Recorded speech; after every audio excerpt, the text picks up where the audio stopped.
The sun was setting, casting long shadows over the empty streets. He stood there, frozen, as the air around him grew still, like the world itself was holding its breath. In front of him lay the result of his choices, a fate he couldn't escape. Blood dripped silently onto the cold ground, pooling near his feet. Coabula. I never thought it would end like this. His mind raced back to where it all began, before the chaos, the terror, and the impossible decisions. Back when he was still human. Exercise 2. It all started under a pale moon, on a night when everything felt wrong. Walking alone, he stumbled across her, a woman bathed in silver light, her hair flowing like shadows. But what struck him most were her eyes, deep and hollow, holding both desperation and power. "Help me," she whispered. He didn't know then that his life would never be the same. Her words weren't a request, they were a curse. Before he could turn away, pain ripped through him, something sharp pierced his flesh, darkness swallowed his vision, and his screams were carried into the wind. When he woke up, he was alive, but something was missing. Days turned into weeks, and he could feel it, his humanity slipping through his fingers. The once ordinary boy now belonged to something unnatural. The sun burned his skin, his reflection grew faint, and his strength, it was terrifying. He wasn't himself anymore. And then there was her. She appeared again, calm and graceful, with a smirk that sent chills through his spine. "You're mine now," she said, her voice echoing like a bell, her brow furrowed. "What is that?" he asked. He looked back to the forest floor. He couldn't deny it. She wasn't human either, but unlike him, she embraced her darkness. She knew what she was, a creature of the night, a vampire bound to the endless thirst for survival. Was there an afterlife for him after all? Or was he just helpless, caught in a floodproof car? He tried to fight it, to resist the monster clawing at his insides. Every heartbeat was a drum, every breath a struggle. Hunger gnawed at him, and every person he passed was a temptation. The faces of his friends, his family, they were all at risk. So he shut himself away, hiding from the people he loved. But isolation wasn't freedom. It only amplified the whispers in his head. The voice of her, always there, teasing him. Why deny yourself? What terrified him most wasn't the hunger. It was the truth.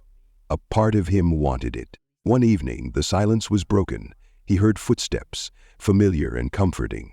A friend had come searching for him, unaware of the danger lurking inside. "Where have you been? Everyone's worried." The hunger flared like fire, and he backed into the shadows, desperate to hide his face. "You shouldn't have come here," he choked out. He tried to speak, but suddenly the pain became too much. His friend stepped closer. "What's wrong with you? Let me help." Volbrook finally called out, but stopped before frowning. It was too late.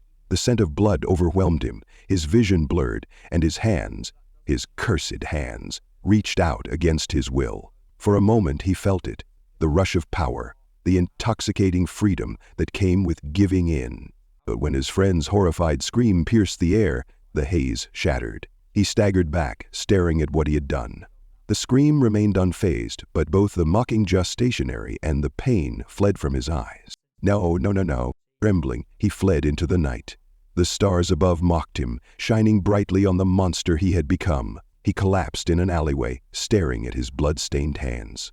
"Pact, is this what I am now? Just a monster?" The soft sound of footsteps approached. It was her again, the woman who started it all. She knelt beside him, her expression unreadable. "It doesn't have to hurt," she said softly. "Accept who you are."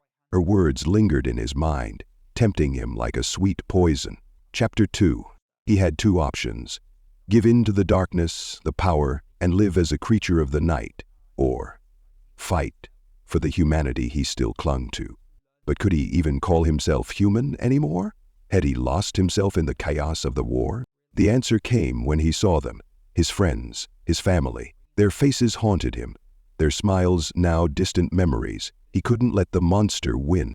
For the first time he stood up and faced her, the vampire who had cursed him. "You did this to me," he said, his voice shaking with fury. She smiled, as though proud. "And yet you survived." She turned to the drawer. They clashed, darkness against darkness. His strength, her speed. It was a battle that shook the earth beneath their feet. He fought not for power, but for redemption. Each strike was a scream against the curse, a plea to be free. When the dust settled, the world was silent again. He stood over her, exhausted but unbroken. She lay still, her gaze meeting his with something he didn't expect, sadness. He straightened his back and followed Blair out of the wet. "You can't run from what you are," she whispered weakly. He turned away, her words echoing in his mind.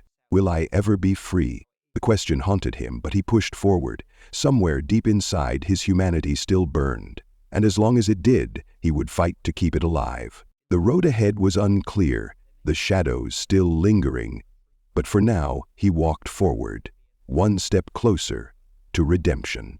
Lennox's ex's meeting schedule, less than a week after the final trial, had been exactly a week.